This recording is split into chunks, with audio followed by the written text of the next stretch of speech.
அப்படி ஒரு வேலையை செஞ்சிடாதீங்க ஐயா. உங்க 2 பேருக்கும் குழந்தை பிறந்துட்டா கிருஷ்ணா ராமா நீங்க காலத்தை ஓட்டிடுவோம். ரைம் சொல்ல வேண்டிய ஏஜ் சார் இது. இதெல்லாம் சீரியலோட எஃபெக்ட் நினைக்கிறேன். நீ உட்காருடி தம்பி.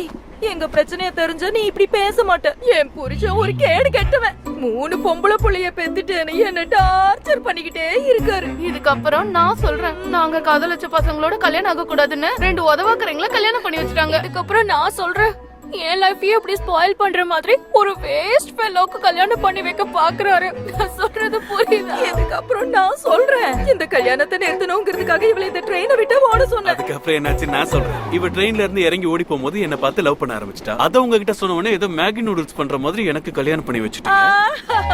எவ்வளோ நல்லா புரிஞ்சு வச்சிருக்க தம்பி. நீ ரொம்ப லக்கிடி.